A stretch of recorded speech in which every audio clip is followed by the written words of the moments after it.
Amel Mokrani, directrice de ce musée. Bienvenue. C'est musée public ou musée national? Musée public national. Voilà.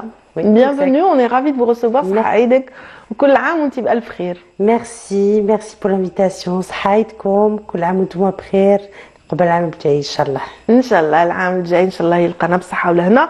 Et on est ravis aujourd'hui de parler de cette institution culturelle qui n'est pas très connue finalement, donc qui a de plus en plus connue certes, mais elle gagnerait encore à avoir un peu de lumière sur elle. Donc voilà, il s'agit d'un musée qui met en relief l'histoire de la marine algérienne et l'histoire aussi de la vie de l'homme depuis ses premiers contacts avec la mer, n'est-ce pas? Oui. C'est la vocation première de ce musée. L'Algérie est riche d'une côte de 1600 km et cette côte a permis à l'homme algérien depuis toute son histoire, depuis son existence, de produire un patrimoine qui est là et dont se charge le musée maritime. Donc nous avons cette noble mission d'identifier ce patrimoine maritime, de le conserver, de l'intégrer dans ce musée et de le faire connaître et le valoriser. Voilà, pour ceux qui ne connaissent pas le lieu, on va dire où il se trouve. Il est à la Basse Casbah, donc c'est au cœur d'Alger. Et donc pour ceux qui ne connaissent pas, donc ce sont les voûtes, ou ce qu'on appelle la voûte Khaireddine, qui abrite ce lieu magique, chargé d'histoire. Moi je dirais qu'il y a à Basse Casbah, dans la partie de la Casbah qui tranche la mer, absolument, qui entre dans la mer, qui est entourée de mer et qui a permis à Al-Jazair d'avoir son premier port.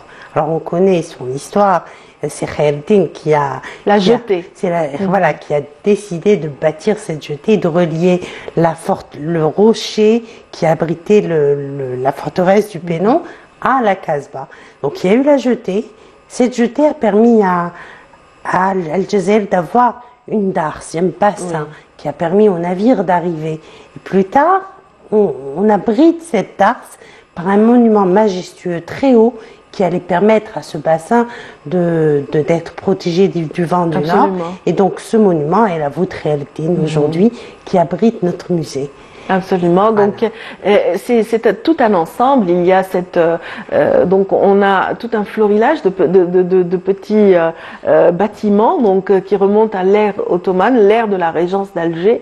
Donc on se situe à peu près au XVIIe, XVIIIe siècle et XIXe siècle. À partir du début du VIe siècle. Donc on fait bâtir cette jetée et ensuite on renforce ce qu'on appelle le mol.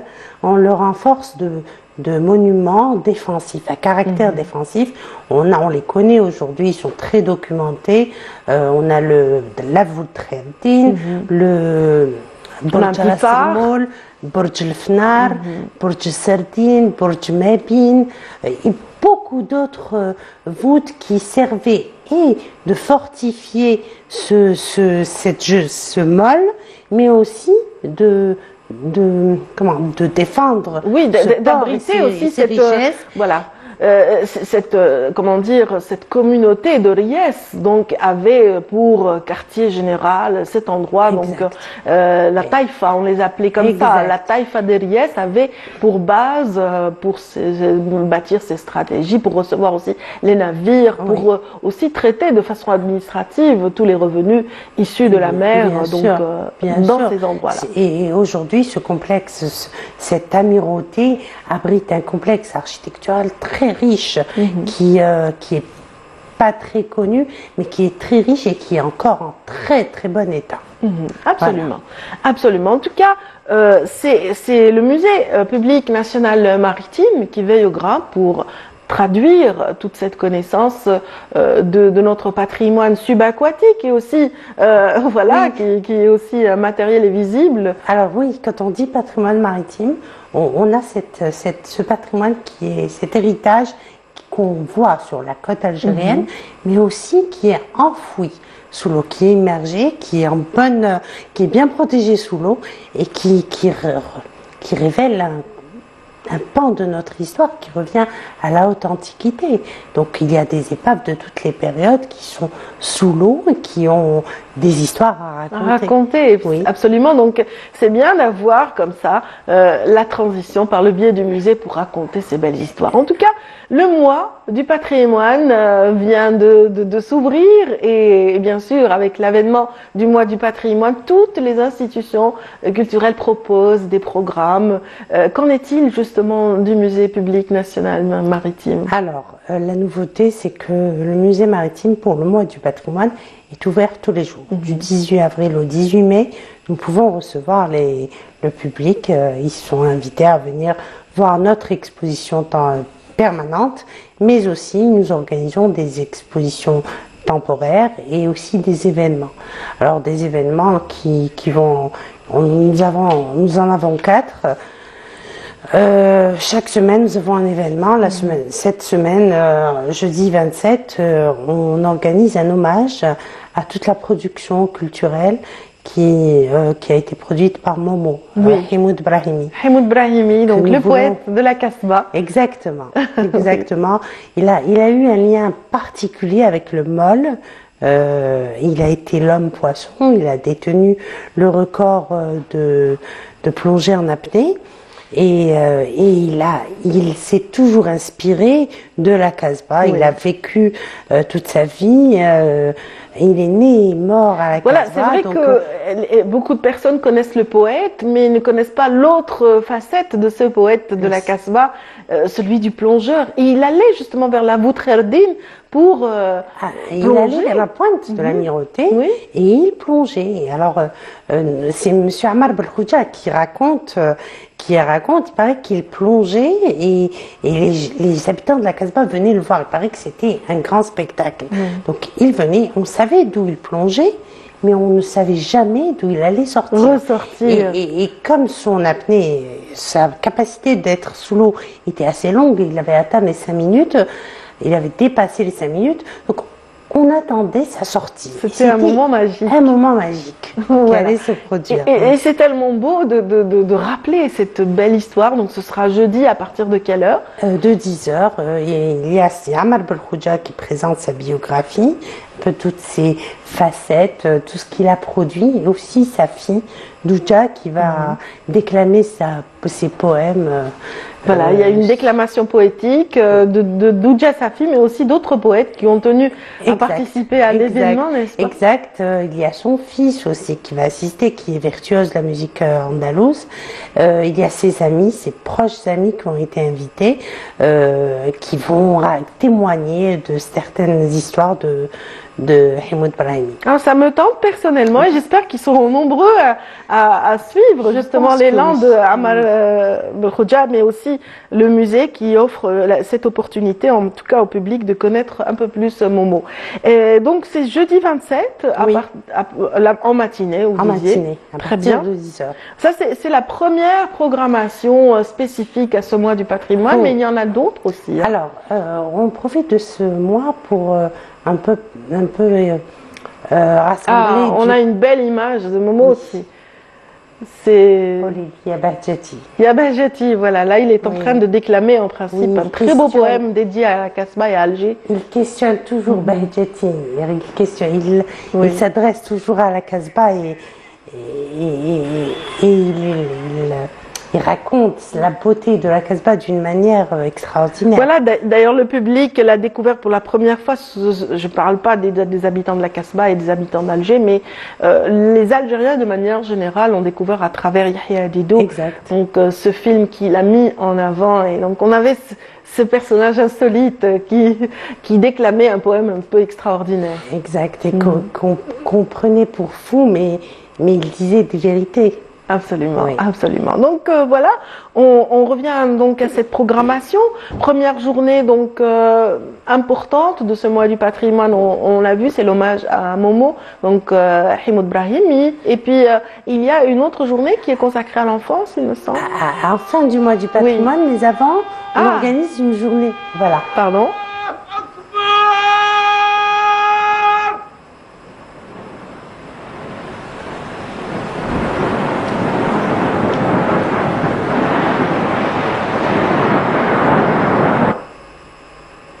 Voilà, c'était un cri particulier, celui de Hamoud Brahimi, donc alias Momo, Allah yarhamou. Donc voilà, oui, donc la seconde manifestation, ce sera le 4 mai prochain. Oui, pour rassembler un peu les spécialistes des musées nationaux et pour discuter autour de l'inventaire, de cette procédure, de l'importance de l'inventaire, des objets qui accèdent au musée et quel est le circuit de l'objet dans le musée jusqu'à l'intégrer aux collections muséales et même à son inscription au patrimoine national. Donc ça serait une grande discussion autour de ça et nous invitons des professionnels de différents musées. Donc un espace ouvert aux professionnels. Et au public, bien sûr. Et au public aussi, donc désirant en connaître ces petites spécificités quant à la conservation des objets muséaux et leur cheminement. Donc nous tenions à cette journée parce que, comme vous disiez, nous sommes un musée encore jeune. Et donc, acquérir cette expérience qui a été déjà acquise par les autres musées, c'est très important pour nous.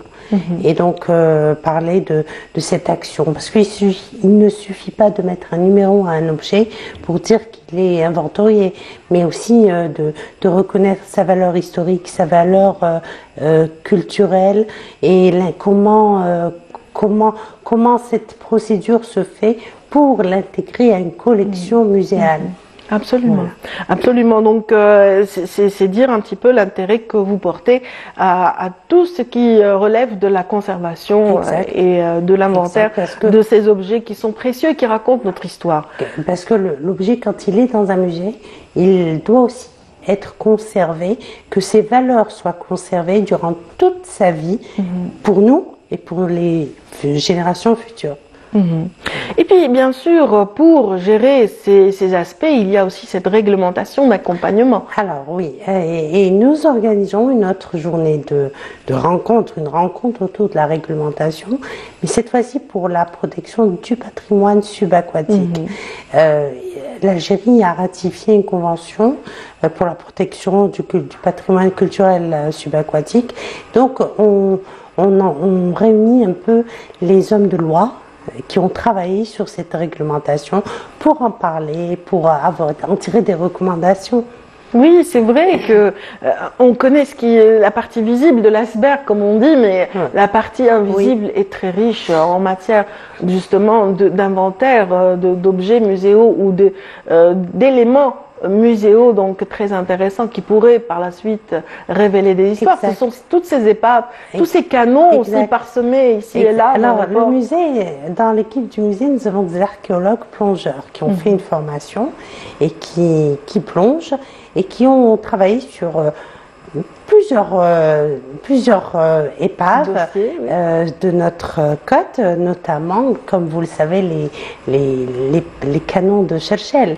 Et nous avons procédé à l'inventaire de ces canons, d'un relevé. Nous avons réalisé un relevé de l'épave qui est sous l'eau.